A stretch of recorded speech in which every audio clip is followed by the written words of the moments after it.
If you smoke some weed and you just got your first panic attack and you're not really sure what to do, you might have had days, weeks, months, and you still might feel symptoms of feeling high, feeling numb, feeling foggy. You might have this out of body feeling or feeling like you're stuck in a dream or disconnected. And you might be thinking, did I just mess up my brain chemicals? Is this feeling ever gonna go away? That panic attack was scary.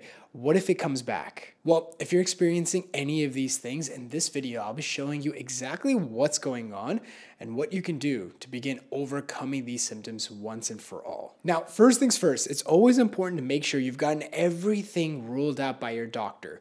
Always make sure you get a clean bill of health. Don't use this video or anything on the internet as a substitute for medical advice. Make sure you've gotten a clear diagnosis. What often happens is that the doctor will do a series of tests, try to find what's wrong, and they'll say things like, oh, there's nothing wrong. It's probably just anxiety. Now, what I want to share with you in this video is not exclusive to weed or marijuana. Many people can experience this from other recreational drugs.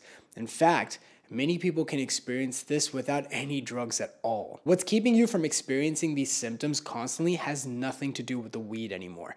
The weed was just the trigger. Now, I'll explain why you're experiencing these sensations later on in the video, so make sure to stay in the end. But first, it's important to understand what you are experiencing is common. In fact, in the US, because dispensaries are more widely available and weed strains are getting stronger, you will see more and more people experiencing panic attacks and anxiety from marijuana. So what's going on and why are you experiencing these bizarre symptoms? Well, I want to break down a few things.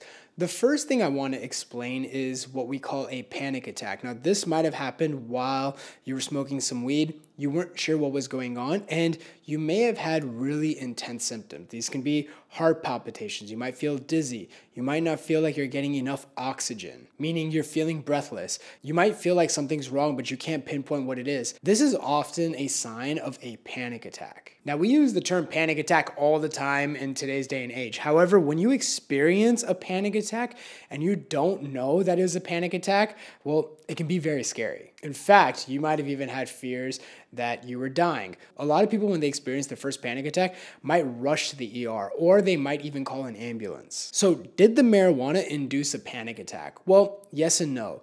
What happens is when people smoke weed, they often smoke weed just to relax, just to chill.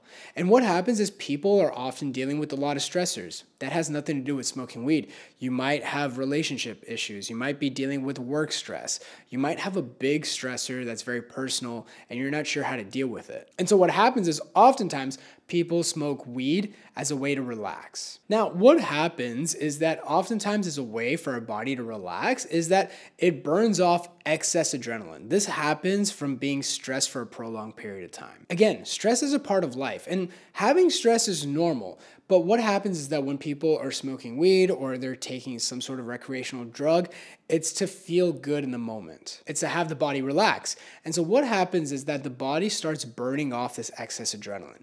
Now, when your body's burning off this excess adrenaline, sometimes you can be getting very bizarre feelings. We often associate this with anxiety-based feelings. Now, what happens is as you are smoking weed, you might feel like something's off. You're not sure what's going on. And you might also have this habit of constantly overthinking things. Again, this might have a lot to do with the stressors that you're dealing with. Sometimes these stressors are conscious. You know exactly what these stressors are. Sometimes these stressors are behind the scenes and you're not very aware of them at the moment. Well, what happens is that as you're smoking weed or as you're taking marijuana, whether it's taking brownies or gummies or whatever, what happens is that your body starts burning off this excess adrenaline and you might feel weird and you're not sure what's going on. Well, what happens is that your body goes into what we call a fight or flight mode. It's saying there's something wrong, we're not sure what it is, it's most likely a threat. It's important to understand that as we've evolved, historically our threats or our causes of stressors had a lot to do with predators, animals trying to get us, tribal warfare, and the way our bodies have developed as a consequence of that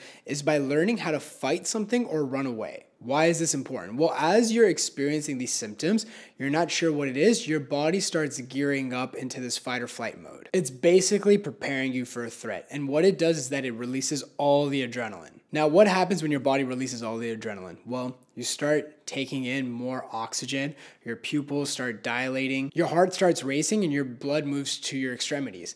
Now, what I just described is a panic attack. So your body's basically gearing you up for a threat. Now, you don't know what's going on. You don't know what's wrong, but your body doesn't care. And so because it thinks something is wrong, well, it goes into this fight or flight mode. So think about it this way. The weed that you've smoked might have led to a bad trip, and that's what caused you to have a panic attack. Basically, you were on a bad trip, you didn't know what was going on, and what happened was you experienced a panic attack. So it's important to ask yourself, did the weed cause you to have a panic attack?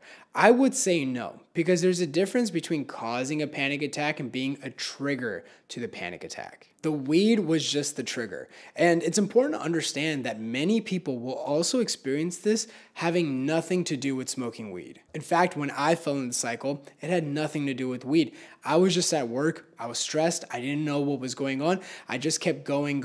I felt like I was a machine. And what happened was my body just tapped out. I hit a stress threshold. And at that point, I experienced my first panic attack, didn't know what it was. And I experienced many of the symptoms you're experiencing. So I could still experience all this having nothing to do with the weed. So it's important to identify that what you were experiencing isn't because you've messed up your brain chemicals or you took a bad strain.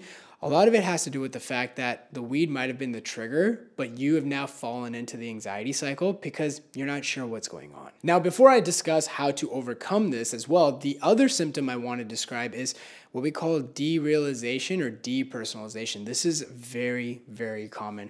A lot of the people that we help in the mentorship that are in their young 20s, they often experience depersonalization, derealization, and it has to do with them taking some recreational drug. Now, depersonalization is like this out-of-body sensation. It feels like you're disconnected from your body. And derealization feels like nothing is real. The way to look at derealization and depersonalization is like a mental airbag. What's happened is that you've dealt with the stressor. Oftentimes, because people don't know what a panic attack is, it can be very traumatic. And what your body does to compensate that is by creating this mental airbag to protect you from the trauma. But again, what happens is people don't know what's happening, so they start recognizing that they feel like they're disconnected, they feel numb to things, they feel like nothing is real. And because the symptom is so bizarre, they don't know what's going on.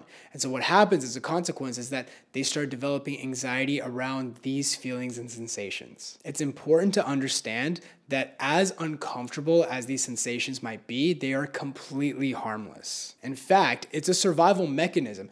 Many people that experience depersonalization, derealization, one of the most common ways is in car accidents. It's nature's way of protecting you from a trauma. It's actually incredibly amazing how the human body's developed. Even if you're in a traumatic situation that you can't get out of, your body has ways of coping with that so that you don't feel the stressor. You might be experiencing depersonalization, derealization days, weeks, months later, and you might be losing patience thinking, what if this is my life forever? And so it's important to understand what you're going through is common. And so that's why it's important to understand what's going on so that you recognize that there's nothing medically wrong and that what you're experiencing, as uncomfortable as it is normal and you're safe. And like I mentioned, what you are experiencing now has nothing to do with the drug. In fact, what's happened is your nervous system has hit a stress threshold and now your nervous system is sensitized. Basically, your nervous system has been overwhelmed because of the panic attack and the stressors of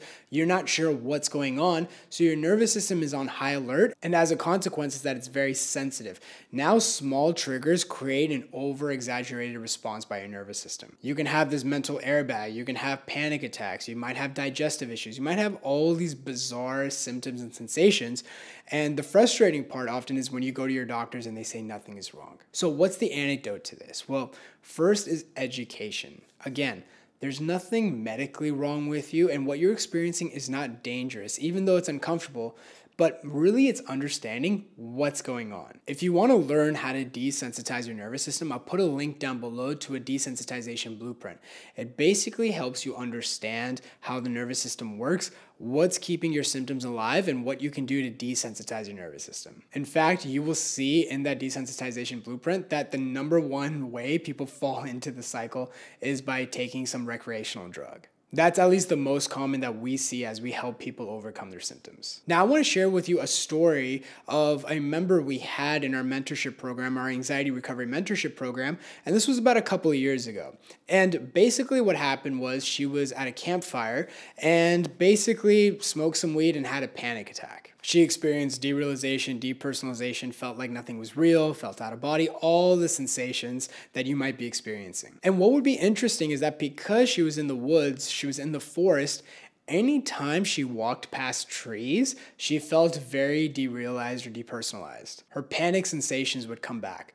And this really baffled her. She didn't understand what was going on. Now, I want to share with you something interesting. Oftentimes, when you have your very first panic attack, your body and mind almost take a screenshot of the environment that you're in. Think about it this way. Think about us living 1,000 years ago, and we went into a certain area and a tiger came out to try to get us. Now, we managed to get away. We're safe. But what's going to happen is that your body and mind are not going to forget that. And so what happens is when you go into an environment like that or a similar environment, your nervous system is going to say, hey, last time we were in a situation like this, a tiger tried to come get you, so we're going to be on high alert. Now, the sensation she experienced was due to her nervous system being on high alert. And so anytime she walked by trees, she would notice that her depersonalization, derealization would go up. Now, that's pretty bizarre for someone to experience that. Just by looking at things, her depersonalization, derealization can go high. This is what often baffles people and gets people bewildered. They don't know what's going on. But it's fundamentally a very simple thing. Your body and mind take a screenshot just like it would on your phone, and what it does is that it remembers the environment that you're in, and anytime you're in a similar environment, well, it's going to go on high alert. Many people that had their first panic attacks while they were driving, they'll often notice when they jump into a car, they'll experience those same symptoms again. So what's the solution here? Well, the intuitive solution might be, I'm just going to avoid these places because I don't know what's going on. But what happens is that your nervous system starts generalizing. So now it's not just you having a panic attack in a car, but you'll experience a panic attack in an elevator. You'll experience panic attack in a small room. You might experience it in the shower. And so the solution has nothing to do with avoiding the symptoms, but it's learning how to respond. You have to retrain your nervous system on what's a threat and what's not. Now, your nervous system will dictate what's a threat and what's not based on your reactions. When you had your first panic attack, you didn't know what was going on, and so you reacted in panic. You taught your nervous system that there was something wrong, and what it did was that it became sensitized. That's when the mental airbag came on. That's when you start experiencing symptoms of depersonalization, derealization. So recovery is going in reverse. It's experiencing these sensations and learning how to respond to it and teaching your nervous system that there is no threat. Over time, the nervous system desensitizes, and as a consequence, these symptoms start lifting. Now, one of the most challenging aspects for people that are on this journey is having patience. One of the most important questions you might be having is, how long does this take? How long do I have to deal with this? Now, an important part of the recovery journey is learning to have patience.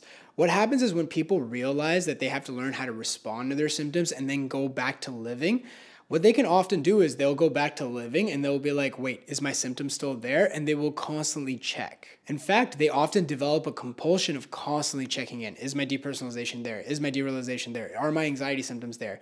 Oh, it's still there. Why is it still there? But overcoming this is not about checking and monitoring whether your symptoms are there or not. If you truly want to overcome this, it's learning to deal with the discomfort. How long? As long as it takes for your nervous system to heal. When you break a bone, let's say you break your leg, you're not constantly looking at your leg every day saying, how long, how long? You recognize that your leg is going to take as long as it needs, and the best thing you can do is support it and work around it while you're healing. With recovery, it's recognizing that these symptoms are not dangerous, letting go of this narrative that somehow you've messed up your brain chemicals. It has nothing to do with that.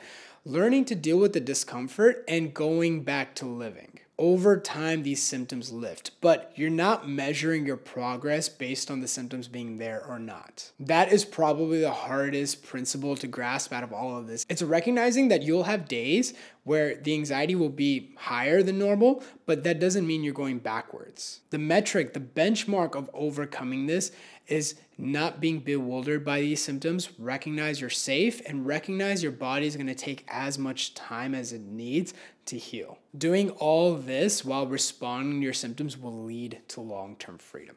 I hope this video helps. I know this is a symptom that a lot of people deal with. The way people fall into the cycle is very common.